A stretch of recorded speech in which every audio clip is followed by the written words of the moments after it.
Good morning, everybody. Good morning, all of you incredible beings of light. It's Lisa Gunshore here, and you are here for yet another episode of the Buddhist Biohacker podcast and vlog. And if you are joining here on the live on YouTube, come join in. I see some of you guys already joining in. You can absolutely write your questions and comments in the live chat box. And if you're listening on the replay later, either on YouTube or on Spotify or iTunes, you can actually go to our MeWe forum, Buddhist Biohacker. You can share all of your comments and questions there. It's this free, wonderful, clean space to be able to share your information on a social media platform. And we are here today live with the founder of Block Therapy. I have my block right here with me, Deanna Hansen. Welcome back. Thank you so much, Lisa. I am so excited to be here with you today and with everybody listening. Oh, me too. I just love you so much. Your light and your energy, and this block is just changing my life. And I can share my experience later, but I want to start out for everybody who's joining in the live or listening on the replay. If you want to give just a brief recap of who you are and what you do so that everyone is brought up to speed. Absolutely. So my name is Deanna Hansen. I'm a certified athletic therapist and the founder of Fluid Isometrics and Block Therapy. So back in 1995, I certified as an athletic therapist. My focus was to work with people to help them and to improve their physical abilities in life and in sports. And as much as I had a really great practice, my own personal body, my own personal life was in absolute chaos for a number of reasons. Partly my behaviors that definitely those dark habits. those negative habits. But part of it too was I was always a very active teenager. I was a provincial volleyball player. I was a Highland dancer. And once puberty hit, first of all, my body kind of went in a different way than what I experienced before that, where I always felt I had really good control of my body. Then puberty struck. Gained 20 pounds in like a summer. Suddenly I'm having to figure out my body. And that was a really challenging time because through the years, my family was very conscious of size. So it resulted in eating disorders and just, again, behaviors that took me away from being healthy, but I was always very focused on trying to be fit. So I have learned over the years that healthy needs to precede the fit, because we can be fit, but not healthy. And as I was working to be fit and look a certain way, my body was actually accumulating more size, more compression, more issues with pain and all of these things, as well as, again, just the behaviors that I have. I have a very addictive nature. So by the time I would turn 30, there was a big turning point for me. I had quit drinking, which was amazing in that now I'm living my life consciously, but I'm also not able to escape where I had come to. I was leaving a second failed marriage by the time I was 30. I was in a business partnership with somebody that was very destructive to me. And I started having incredible anxiety attacks as a result. So this one anxiety attack was really the seed for everything to come. Just prior to this, I had started the practice of yoga, which was amazing because what I learned in the very first class was that nobody's breathing. Every time this amazing instructor would say, focus on your breath, I'm like, wow, I'm holding my breath all the time. Didn't realize it until that moment. So I had already had that bit of understanding as to my own personal body and what was going on. And then this anxiety attack was so terrifying. I actually thought I was going to die in the moment because I couldn't breathe. I couldn't catch my breath. And for some reason in that moment, I dove my hand into my abdomen. Now, up until then, for 5 years, as an athletic therapist, I focused on deep tissue work. So I was very familiar with what scar tissue felt like in a body. And I was also really good. I had strong hands. So I had a really good practice because I could get through people's issues, but people continued to have to come back. And I would focus on backs and necks and legs and the typical things that we as therapists do when working on bodies. For me, my 50 pounds of extra weight that I couldn't lose, even though I was applying the rules of weight loss, were stored in my core, in my abdomen. So I hated this area. never did I touch my own abdomen. So here I am in this moment of terror, thinking I'm going to die. And I dive my hand into my belly. And the first thing I encounter is pain. I'd never, I mean, as much as I knew I had a lot of struggle and issue in there, I'd never really understood that there was pain in there because I avoided it all the time. So now I'm there, but in that moment, the pain brought me out of my anxiety. It brought me back to the ground. I knew I was safe. I was breathing. So I just started intuitively exploring with my hands in this area. And then the next thing I noticed right away was that it was marbled with what felt like scar tissue, even though I hadn't had injuries or surgeries. So suddenly I was having all of these realizations that no wonder coming home from a 5-mile run when I'm dripping wet with sweat, my abdomen still feels cold. No wonder, you know, there's nothing changing because there's no blood flow getting to this tissue to metabolize anything. So within 2 days of just intuitively exploring in my tissue in the way that I was, after that second day when I stood up, I felt different. I felt taller. And I went to the mirror and I looked at myself and I started to cry because my belly was flatter than it had looked in years of doing 400 sit-ups a day, starving myself, working out like a fiend, beating my body up essentially to try to force it to succumb to what I wanted. And all that happened was it kept getting worse. I kept getting bigger. I kept accumulating more pain, issues with constipation, anxiety, depression. All of these things were wrapped up in the way that my body was feeling. And it was all starting in my core. So that was 20 years ago. And it has been quite a journey ever since in the development of, first of all, fluid isometrics is the technique that I developed with my hands, that I started with on my body, and that I also teach to therapists. But block therapy became the self-care version of that technique so that we have a tool so that we can actually work in our own fascia and move through those layers of adhesion, melt those adhesions, improve blood and oxygen flow to cells, and allow those cells to migrate back to the position that they're supposed to be in. And from my perspective, as long as cells are where they're supposed to be, they're being properly fed and clean. And theoretically, we shouldn't experience anything negative in the body. That's not our situation. That is the goal and the journey that we move toward with the process. Yep. Well, and I think what got my attention is in Ayurveda, they talk about the fascia and how the fascia is where your traumas are kept. And not just your trauma, but Dr. Ladd says in the textbook even that it is your ancestors' trauma that is sitting in the fascia. And so I really started to look at that and was, in addition, blessed with a yoga teacher in my yoga teacher training who was alignment focused and was really into digging blocks in all sorts of weird places.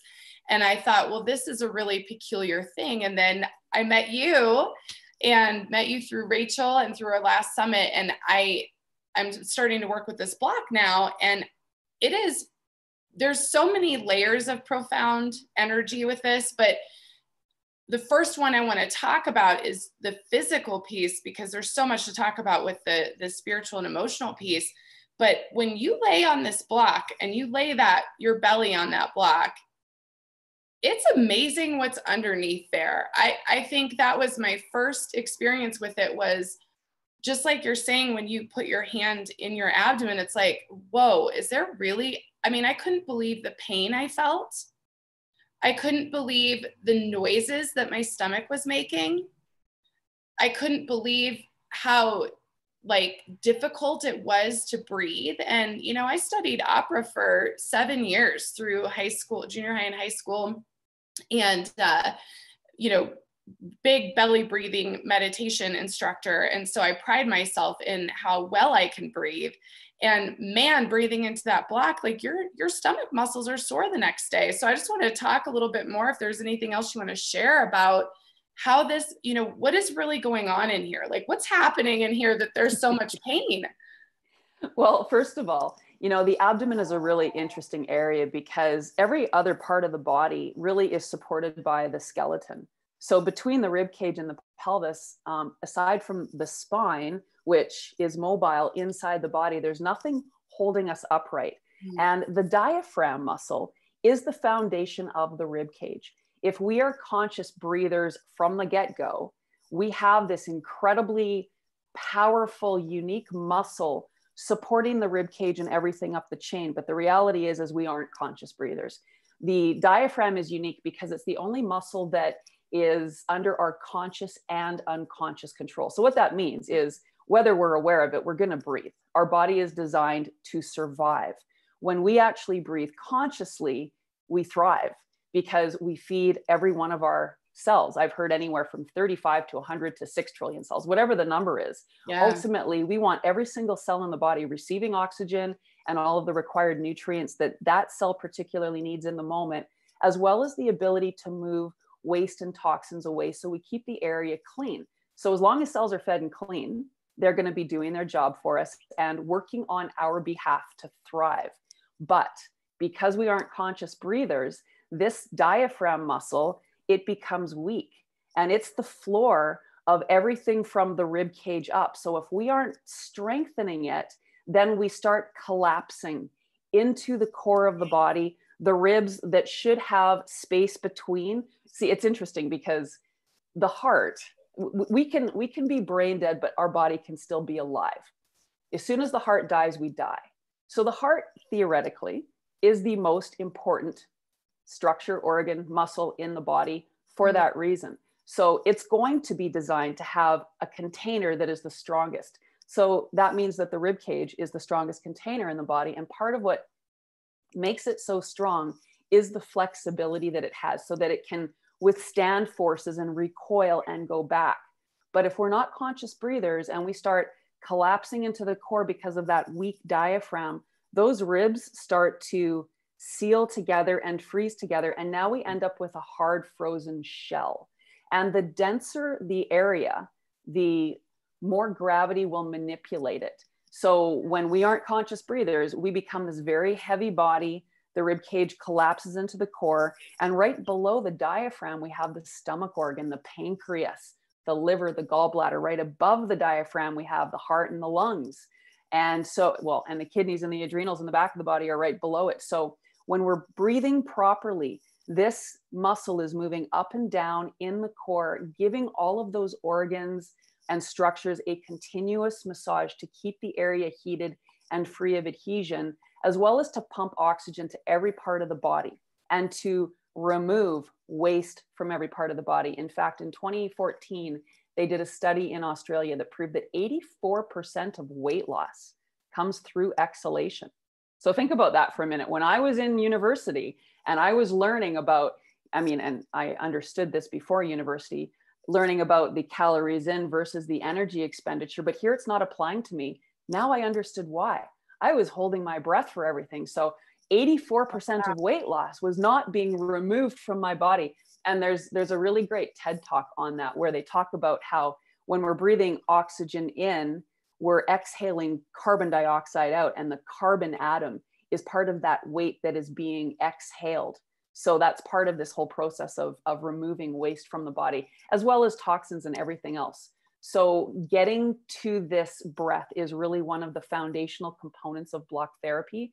And with, it's interesting too, my dad was also an opera singer. And I've talked to a lot of singers who, when we start talking about breathing, they say, oh, well, I've got a very strong diaphragm. I practice singing. So you can have a strong diaphragm. It's kind of like a shoulder. If we have a fully free shoulder, we can move that shoulder in all ranges and have strength in those ranges. If we start limiting that ability for our shoulder, let's say this is the only rotation or the only movement that we have, we can still strengthen in this movement, but it doesn't mean we're activating the whole ability of the shoulder. So because of how the diaphragm gets coiled in and sealed from the collapse, we can still strengthen part of that muscle that we have available to us. What block therapy does is it creates more of that muscle to utilize and to strengthen. Oh my gosh. Well, and the coiling's interesting because as a yoga instructor, I noticed, you see everyone's bodies. It's a crazy thing, because when you say downward dog and everyone gets in downward dog, you're like, whoa, like this is not downward dog. It's usually like all over the map. And, and that's okay. We're all in different places. However, I did notice, I made an observation that most everybody had like a crease on the back here on one side, like you're tilted. So I started checking, you know, you can't help it. So I'm like looking at myself and I'm like, oh my God, I totally also like kind of go to one side. And that was the point in my life where I was like, okay, I'm going to go to a chiropractor, and went to a chiropractor. And so I love what you're talking about, this being, you know, pulled to the earth and the twisted, because I've seen that physically. And so I have like a question that may or may not be obvious, but as you're untwisting, are you anti-aging too? You like, what's that look like? Absolutely. And part of the twisting, we have to realize when we're dealing with the fascia system, it connects every single cell in the body. And what I've really observed is the lower legs and the feet are really the drivers of the twisting. I work with a lot of people and a lot of kids with scoliosis. And of course, people believe that scoliosis is a dysfunction of the spine. But really what's happening is the legs are pulling and torquing in different directions. And that's what's pulling the pelvis out of alignment. And then the spine is having to respond to that. Similarly, the arms. For example, if you're a violin player and you're always in this alignment, the alignment of what the arms are doing is also going to pull and torque on the spine, causing that twisting.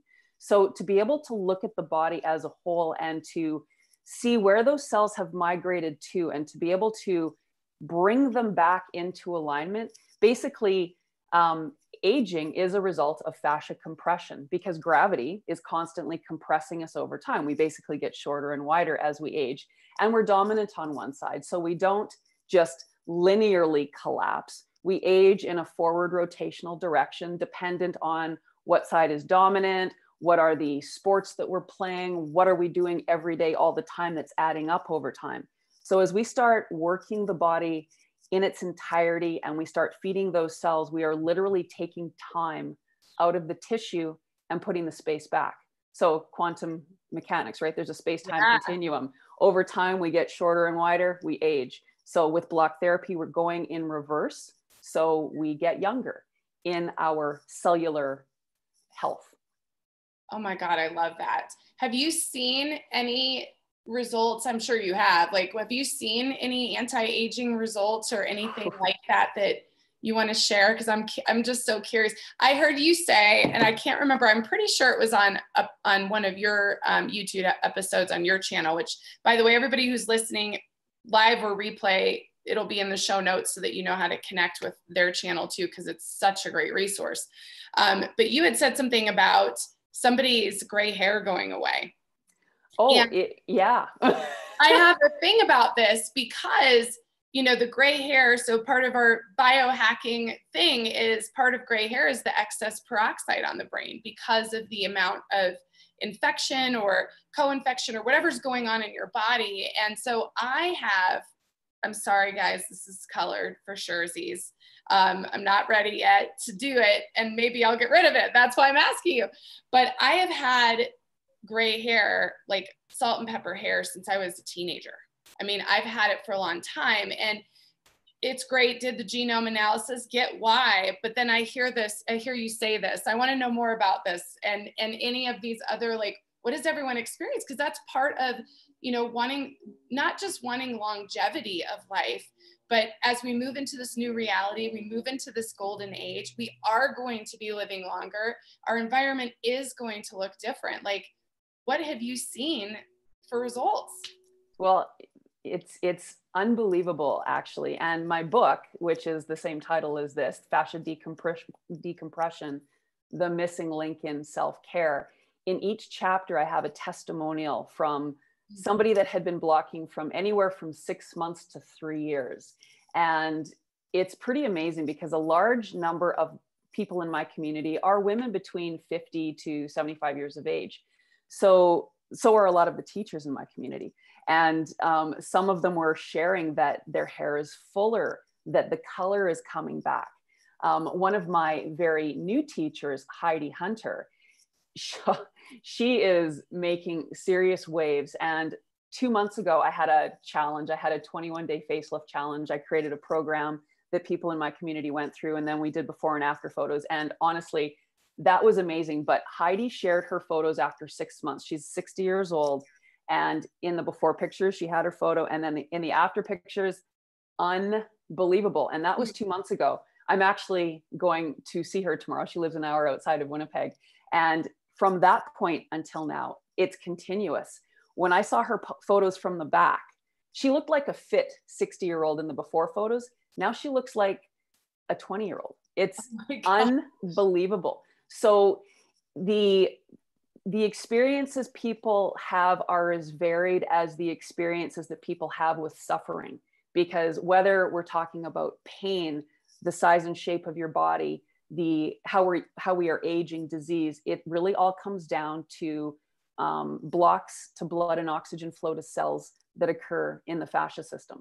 So with block therapy, we are decompressing, we are undoing those blocks, melting through scar tissue, and resuming blood and oxygen flow to awaken cells and rejuvenate life to those cells. I don't believe there's any dead tissue in a living body. There's cells blocked from life.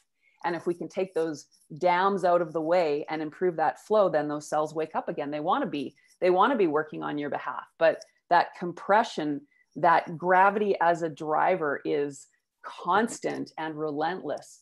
And the body is also designed to be upright. So as we start falling out of balance because we're dominant on one side and just the way the body adapts, and you can see how people stand, we should be standing properly, like a building. We have certain foundations that we should keep in place in order to keep our cells properly aligned, but we're not conscious beings. So we slouch in the chair, we stand with more weight on one foot than the other, and that creates this winding asymmetry.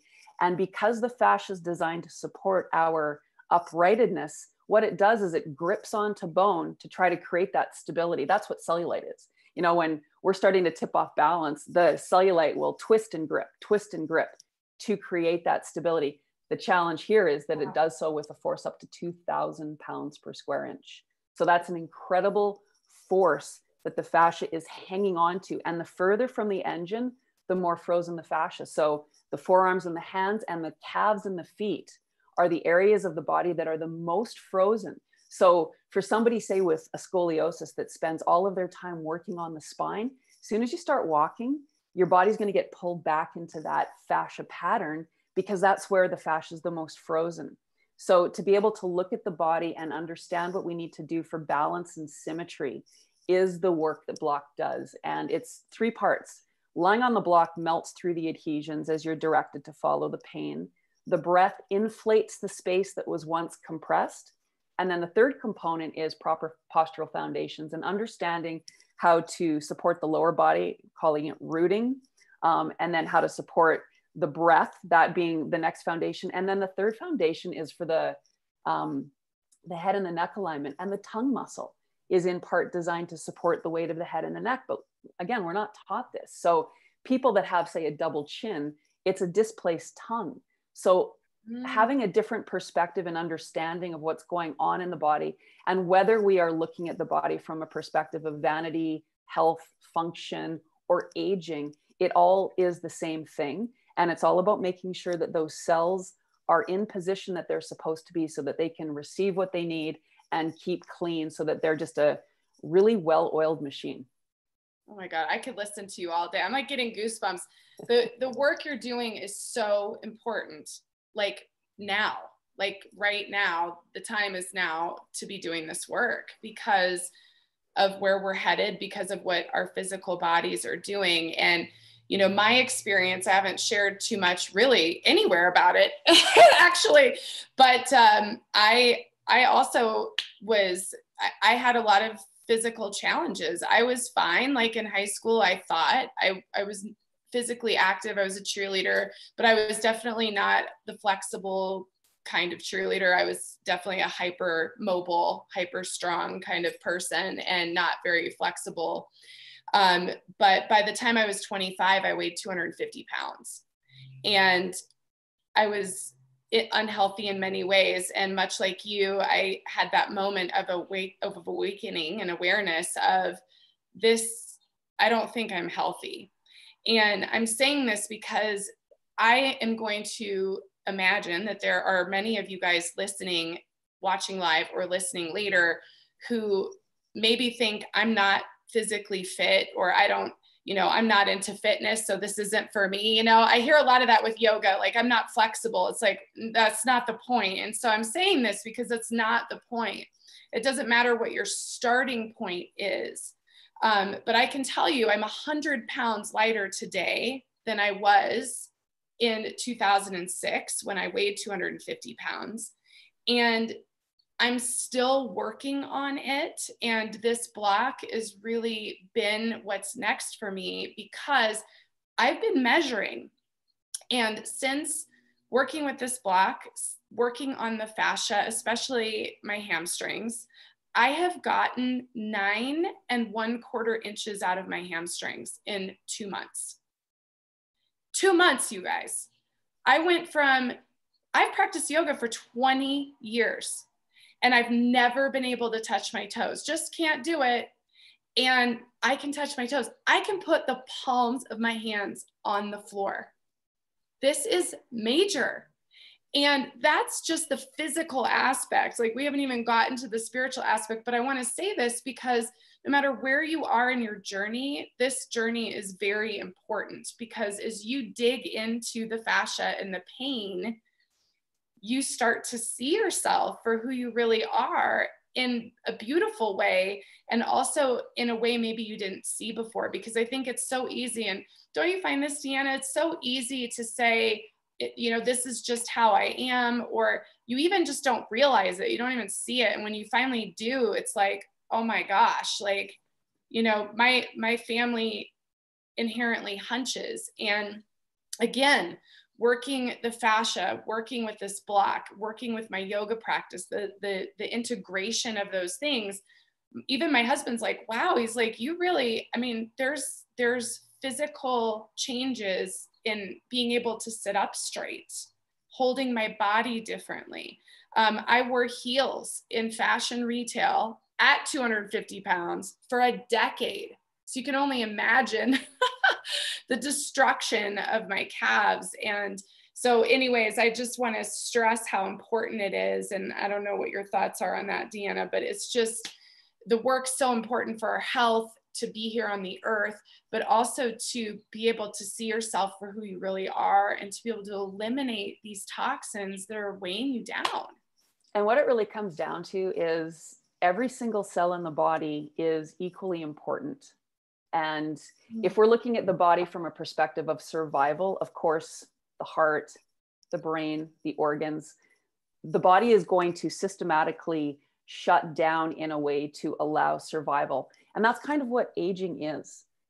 To thrive means every single cell is working on your behalf. Every single cell is considered as equal, and every single cell is sending information, because that's really what it comes down to. And when I was going through the Iyengar yoga teacher training, which I almost got to completion, but then I didn't follow through with that, because then block therapy and, well, first of all, fluid isometrics came first. Yeah. But what I learned was about the signature posture. So one of the things they say in yoga is we're born into this lifetime with a signature posture. And the goal of this lifetime is to break through that signature posture. So when you were saying how, if we have bunions that run in our family, or if we have certain things that run in our family, we think, okay, well, I'm destined to have that because my mother had it, or my grandmother have it, and my sisters have it, or whatever it is. The breath is what keeps us stuck in those patterns. Because if we're not feeding those cells, then they don't have that conscious ability to support the body properly. They're going to deflate. It's like a balloon. If you blow up a balloon, it almost defies gravity. If there's no air in a balloon, it becomes a little rubber thing that falls to the ground. Our cells are like that. Without oxygen, they become sticky and heavy, and then they're not really working for us. So we start aging from that basis, and it's a frequency thing. If you're living in a family, you're adopting the frequency, and the frequency connects to the breath. And that's what ultimately creates the form and function of the body. So when we can actively change the breath, we can actively change our form and function. And then we can also change what's going on externally, because that affects how we think, how we feel, how we perceive life in general. And when you were mentioning about your improved hamstring ability, this was something I also observed when I was going through the process, because I would be for 2 years, I was in the teacher training part, and we would have these 2-hour advanced sessions that were part of the training. And what I would do is I would go to the class, I would get into the posture, whatever it was. Let's just say it's a forward bend. I would feel in my hamstrings or my calves or the backs of my knees or my back what was restricting me from going further. And I would come home and I would work on that area with my hands. I would do fluid isometrics. Block therapy is the self-care version of fluid isometrics, which again, 20 years ago, that was what I started developing. Yeah. So I was quickly getting the results of, okay, the next week I can go deeper. Okay, what's the next level stopping me from getting into that posture more deeply? I would go home, I would work on it, and then I would get beyond. So each week I was making gains in my alignment and my flexibility in getting access to these deeper postures. And I would see other people that were stuck. They would go into their triangle pose and they would never move beyond the signature posture that they were in, because that 2,000 pound per square inch force was stopping them from being able to go beyond that.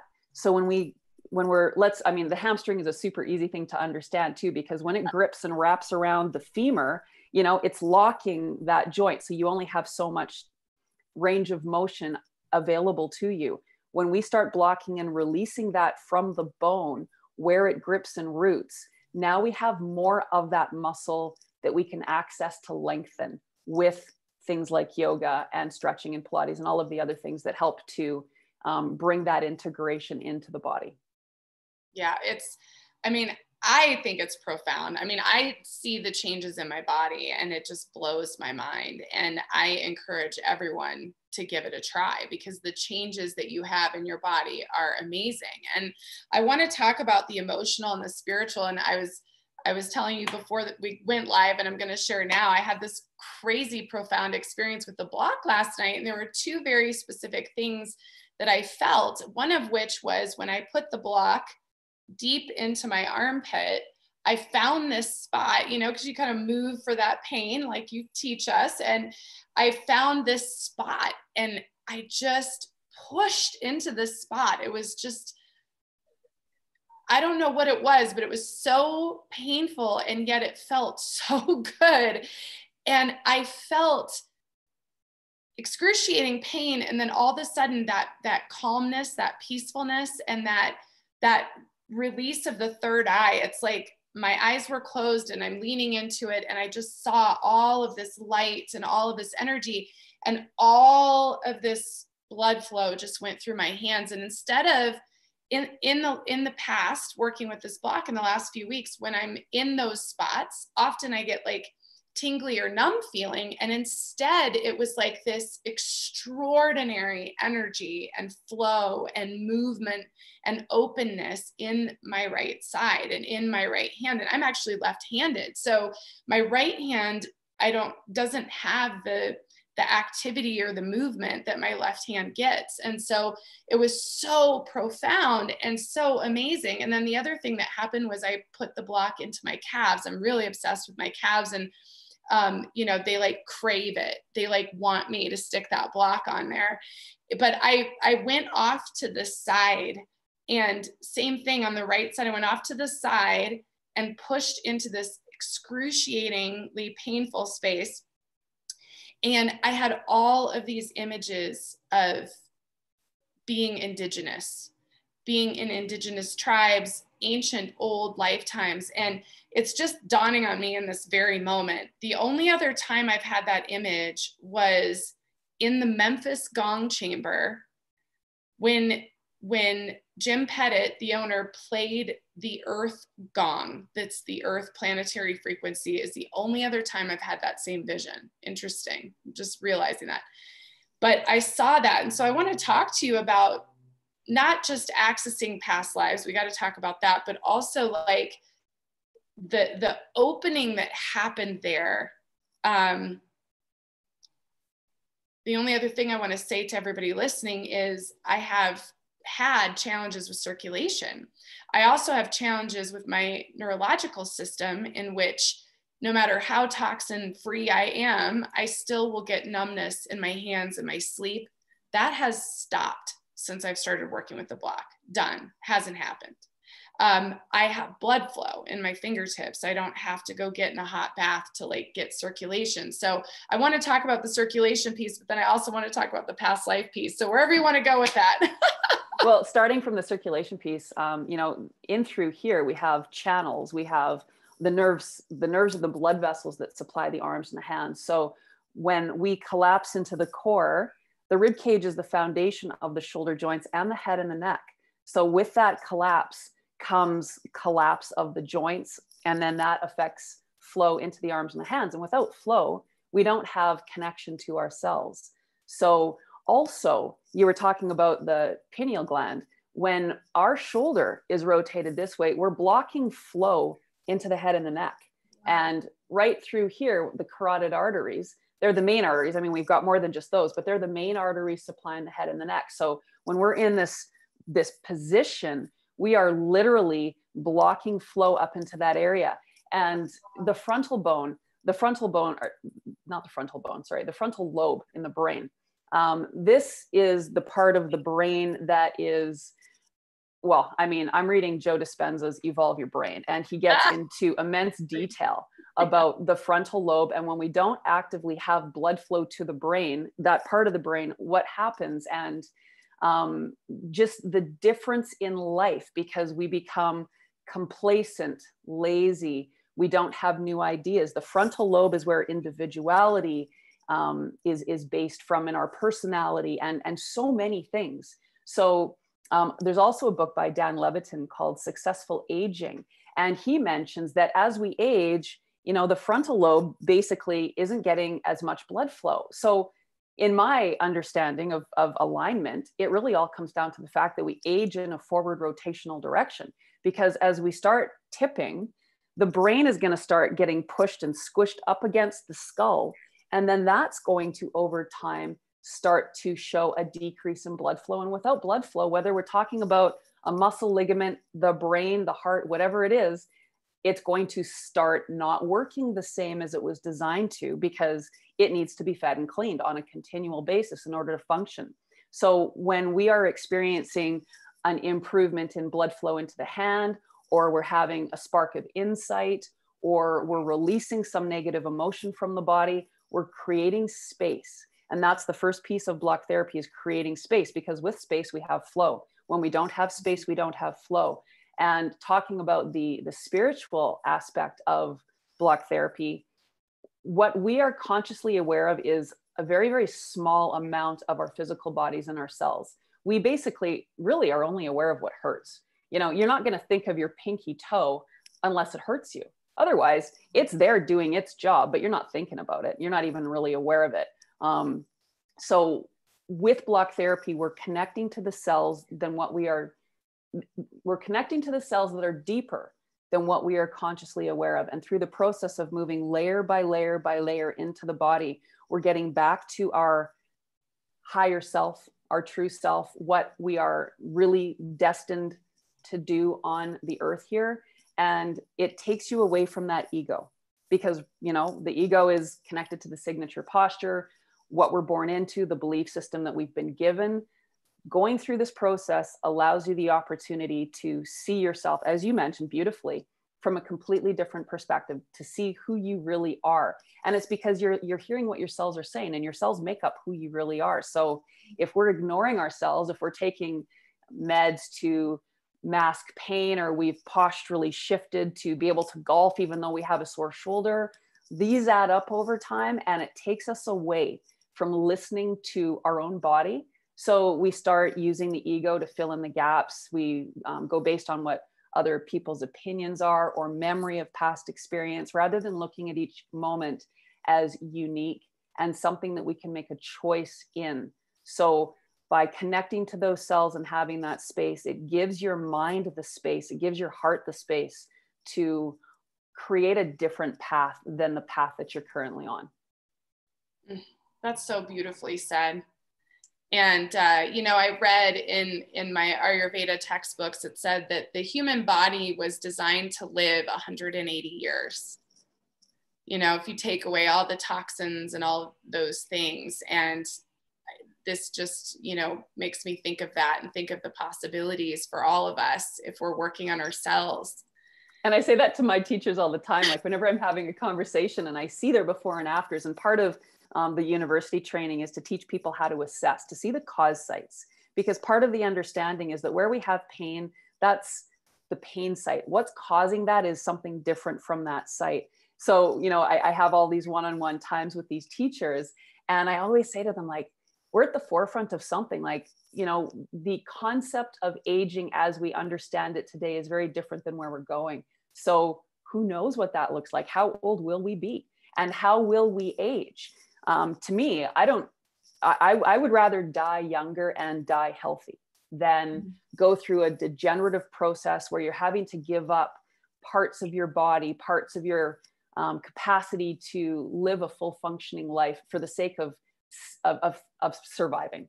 And that's what this gives you. It gives you the ability to move in the direction of thriving until your time is done, so that life is just one wonderful creative journey. And we're all here to do something amazing. We're all here to improve what's happening. And we all have this amazing opportunity right now, more than any other time in human history, to make some significant changes. And even just being quarantined for 3 months, or, you know, social distancing for 3 months, the way people are viewing life in general is changing. The busyness from before, it's not helping us. It's causing us to be anxious and stressed all the time. And that's affecting our relationships, our families, it's affecting our kids. And I mean, we could have hours of conversations on just what's going on with the kids today. They're growing up in a very different way because they're growing up with technology in a negative posture from the get-go, combined with all of the other things that they're being pummeled with. And my biggest purpose is to get this to kids, to the youth, because this is a game changer for them. And if they begin now, they can grow into adulthood in a healthy way.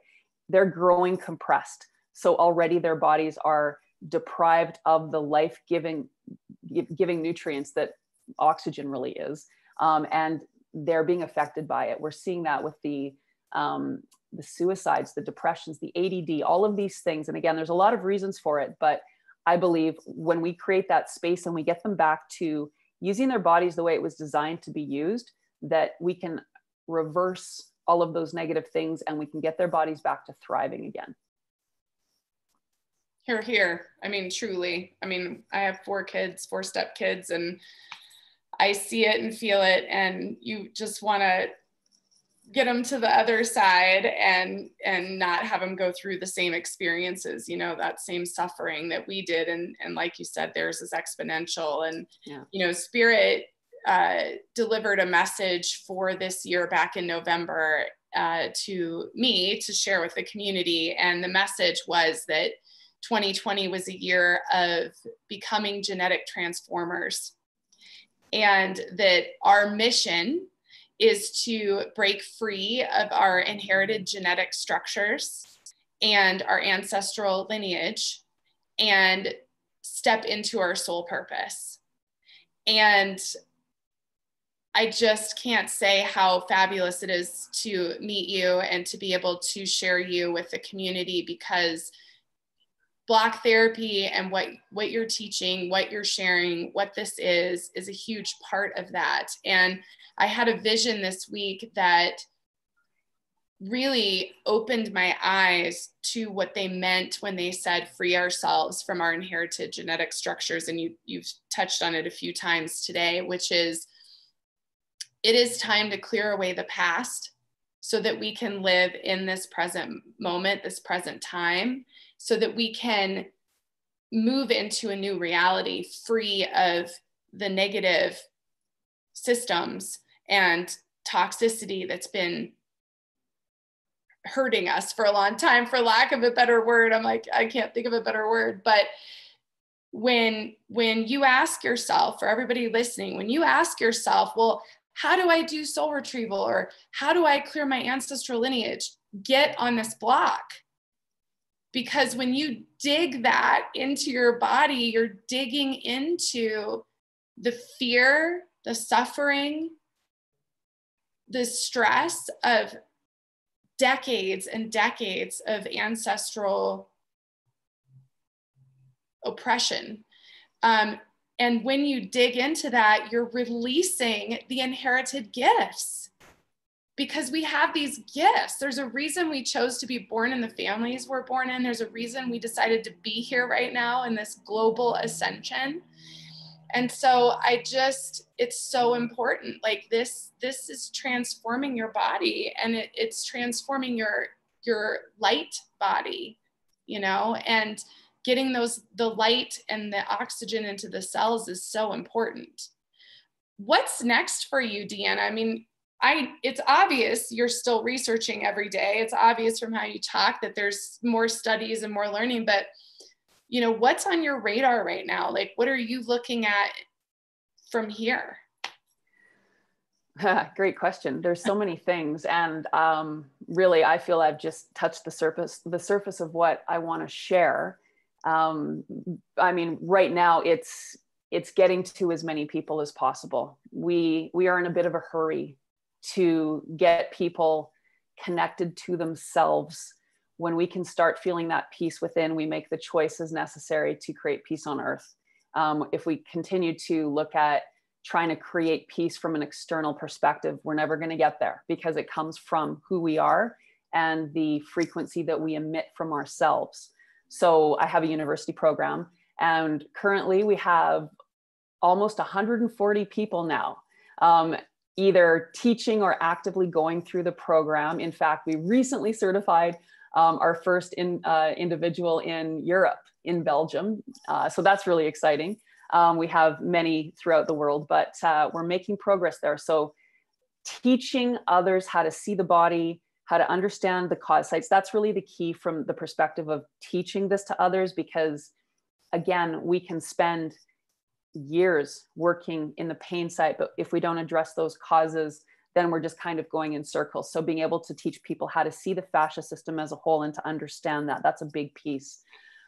Getting more into the youth program in September. So my assistant, Penka, she helped me create the kids program. We're going to be reworking that and really adding a whole bunch of components into how we can support the youth through this process and make it really easy and accessible for them to do. That's a big, big piece. I had, before the pandemic, and I mean, for 20 years, I've had also the vision of getting back to acute injury care, scoliosis centers, because fluid isometrics we teach to therapists to do. And we can heal fractures in days, not weeks, if we approach it properly and in the moment, as opposed to freezing the body in that state of injury and keeping it there and then trying to figure out how to rehab the body. We can very differently approach injury, so that we can actually, injury creates an opportunity to change, because it's a forced gap. And then from there, we can use that to actually take ourselves to a new level. So teaching that piece of things and seeing where life takes us in that regard, because I know I'm a leader in teaching about fascia. And the thing is, it's not about me. It's not about my company. Every single person that gets this block, they become a fascia master, because it's through the doing that you learn and you know. And I mean, for all of the different things that assault our bodies physically, emotionally, mentally, spiritually, there's that many things that people are suffering with. So for the person with fibromyalgia, which I've never personally had, they use the block, they become the expert in how block therapy benefited them with fibromyalgia. So we have a community that's full of, we almost have 3,000 members in the community that are blockers. We have many more blockers in the world, but it's a Facebook private community, and it's free for everybody. And it's amazing, because every day in there, people are sharing what's changing for them. So if anybody's a skeptic, that's where I tell people to go, because this is not about me. It's not about what I say. It's about what people are sharing from their personal experience. And one of the things that's quite interesting is many people want that proper scientific research, which in past I tried to get. Not easy to get, first of all. And secondly, it takes you away from the point. And my point is to be a teacher so that I can get people to learn for themselves what they need to do to become their own healthcare advocates. And in my view, the community is the research, because that's where there's thousands of people that are doing block therapy that are getting the results, and they're sharing those results. And ultimately that's what science is for. It's to give us the opportunity to question and to try things and to see what works so that we can improve people's lives, improve the quality of the people on the planet in general. And so my mandate is to just get as many people that are open on this tool, because it is a game changer and it's about everybody. And that's pretty much what I'm here to do. I love it. And that's why we love you and why you're on Buddhist Biohacker, because our mission is to point you back to yourself. You know, it's the time of hands-on healing by somebody else is done. The hands-on healing must be done by you. And this is doing that. And that's where the real healing begins, I think. Well, it does. And I still see, you know, the odd patient here and there, but, and there's times when, especially say with like acute injury, or if people are afraid, you know, that initial hands-on moment can be really helpful. But I also see it as being very limiting, because then people rely on someone else.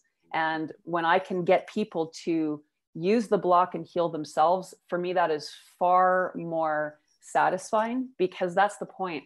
Once I see that you've connected to that breath, that conscious breath, then I know that you've turned your body on, and now you're on a path to awakening more. And with each full conscious breath, you awaken more. With each adhesion you melt through, and with each greater awareness you have of where your body is in relation to space, which being posture, the more awake you are. So that is what excites me, is giving people that tool and teaching them how to look after themselves, because that's what we need to do.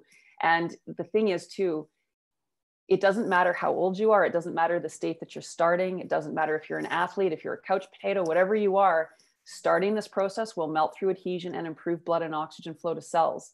And that's the beauty. You can do it on a bed. You can be really passive in doing it and get the benefit.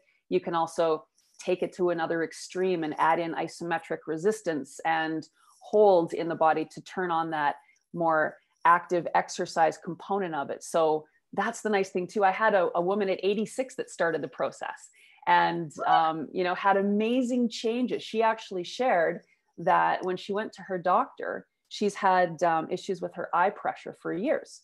And when she went to her doctor, the pressure was 15 and 16 from the last one. And then when she went back, it was 9 and 10 at 86 years old. And the doctor's like, wow, I've never seen this before. Whatever you're doing, keep doing it, because we're decompressing. Compression is what causes pain, aging, and disease, and tension and all of those things in the body. So this decompresses and it improves flow. So things start to relax and receive and function again. And it's pretty exciting. It really is. And, you know, there's that moment there. I think it's a singular moment. I think there's a singular moment where you have awareness of your physical body for the first time. There's that moment.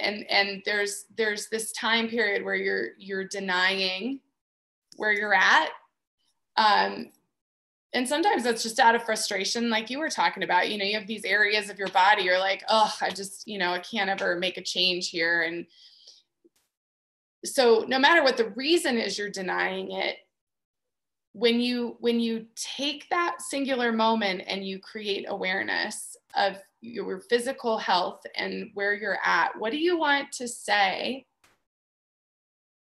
to those folks who know they're ready, they feel it, they see it, and there's that fear of, do I really want to see it and feel it? You know, what do you want to say to those people who are just need that little nudge in the right direction? What I would always first say is join the community, ask the questions, read the comments, read what people see and do, because there's thousands and thousands of comments and support. It's incredible. But also to understand that the block is not a judge.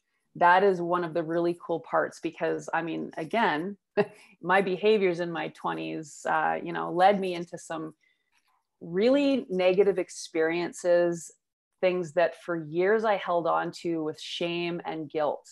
And I remember being in the moments when I thought, wow, the last thing I want to do is dredge that up again. But it's kind of like the difference here. It's like if you're driving past a whole bunch of little towns, you can choose to stop and stay in a town and you might never leave, or you can choose to stay on the road and you pass them by and you keep passing them by. And that's what the block does. It doesn't make you stop and relive the experience the way it was lived. It allows you to see it, to release it with the exhalation, to understand it from a different perspective, and to continue on to the next layer and the next experience. So it is hard to explain because it's so different than what we think of before we get on the block. So anytime somebody in the community poses a question about being afraid to start, you have all these people saying, just do it. And I would say, even just lie on a hardcover book, put it under the belly button and breathe into it. And that in itself is going to make a change. And there's nothing to fear. Feeding your cells and cleaning your tissue out, there's nothing to fear. I mean, it's a beautiful thing. It's like going into the closet and getting rid of all the garbage and then filling it up with a new wardrobe. I mean, that's fun and exciting. So if you think of it as being that way, that really is the situation. It becomes, I mean, it's, I say that it's not without the healing crises, because as we start cleaning out the container, you know, stuff has to leave.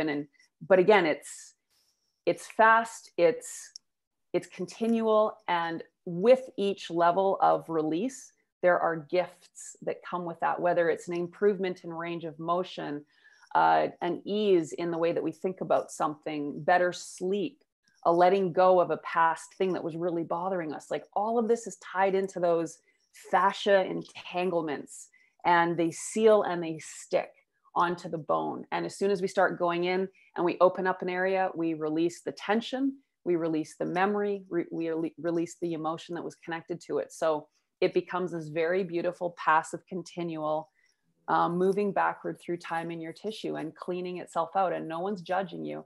And for me, that was important, because my actions were, in my view, very judge-worthy. And I hated myself for a lot of years. And I remember being 37 years old. I'm 50 now.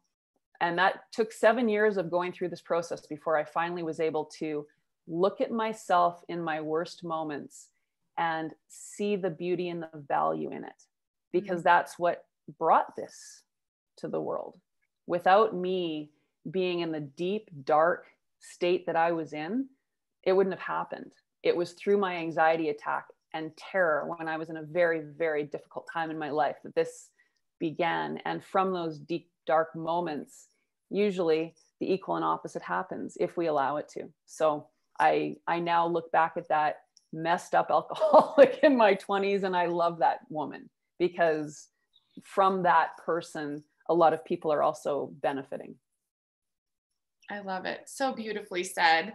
And we could, I foresee more of these conversations if you're willing to come back on, because it's already been an hour and I'm like, there's hours and hours and hours of conversation here to be had and to share. And I just can't say enough about how joyful I am to know you and to have this block in my house. I mean, it's really amazing. It's an amazing, amazing journey. And it was what's next for me. I still have, baggage to clear, and it's the same amount, since my purification process. I have this space sitting, and it's time to clear it out. And I know that this is the answers for me. So it never ends. It never ends. Yes, I mean, I'm 20 years in and I still have so much baggage to clear, but each year you get cleaner and cleaner. And that's the exciting part. People may start because of pain. Once they get through what initially brought them there, then the benefits continue and they never stop. So that's what's really exciting. And Lisa, I just want to also, say thank you to you and all that you're doing with the community and spreading your amazing heart with the world and bringing people together to share, because we need a bunch of things. There's not just one answer for anything. We need a bunch of things. And you have found this incredible way of gathering amazing people into one place so that everybody can benefit. And that is a very unique and profound thing that you're doing. So thank you for that. Thank you so much. You know what? It's spirit. it's spirit, and I'm just along for the ride. And maybe that's not the right way to say it, but every day I wake up and say, okay, what are we doing today? Like, what needs to happen today? And I feel determined to get resources to as many people as possible. And I know you're right there, because you said it too. We've got to get this to as many people as possible. And there is so much to do. There's so much work to do. And we have decades of work to do in a short amount of time. You know, Elizabeth Peru is an incredible astrologer. And she said, the astrology lineup, she said, we will achieve more in the next 10 years than in the last 2,000 years in our evolution, in what we're experiencing. And I'm seeing it even as looking with my clairvoyance and with my psychic gifts. I'm seeing timelines lengthen, lifetimes lengthen, energies are changing. And this is all within the last, 10 weeks. I mean, massive, massive changes. And it's the long-term sustainable practices. And block therapy is one of those things. It's, much like yoga, and you have to have both, I feel. I don't feel you can have one or the other. It's like you have to build strength and flexibility, and at the same time, clean out your cells, release this fascia, release the trauma. That is the way. And the time is now. And there's absolutely no way around it. And no one can hide from it. You just can't hide from yourself anymore. I mean, that's done. It's done. And some of us went through this over a decade ago. For me, it was 2005. And we've been doing this work, and guess what? All of you watching, you've got to do, if you haven't been doing this, you have to do 15 years worth of work, like in a week. Like, time, it's time. Right? It is time. And I agree. What we are going to be seeing in the next decade is going to be mind blowing. And it's going to be driven by the people that have a grip on themselves. And it's so easy right now to get taken away from that center, because it's nuts out there, but it doesn't have to be inside yourself. And the block is a tool that allows you to connect to that parasympathetic nervous system, to calm down, to get into that rest state where magic happens, and to really explore yourself and what we're really supposed to be doing here. And I think it's very different than what we think we're supposed to be doing. Yeah, I agree. And I think if we could only see, I mean, when you see that, when you are a person that can see the energy fields, when you see what is happening with the luminous light body at a molecular level by doing this kind of work, it's profound. And we will live longer because of it. And I know that I'm finally going to achieve my physical goals, because for me, the physical is the spiritual, and there's an energy that I want to release. And the time is now for that as well. And so thank you so much for being on. And for everybody listening, Block Therapy has their own YouTube channel. Please go to it. Please subscribe. Please watch. There's fascinating. I mean, you have so many interviews and practices and information on there. It's really, really a great resource. You guys, we have so many great resources. Use them. Turn off regular TV. Like, can't remember the last time I watched regular TV, and turn it off and go to YouTube and start using your resources. Alternative media like Buddhist Biohacker, going to places like Block Therapy, getting the information. That's what this is. We are creating the new media for the new reality. That's what this is. And the new media is going to support us for longevity and health and success and joy and balance.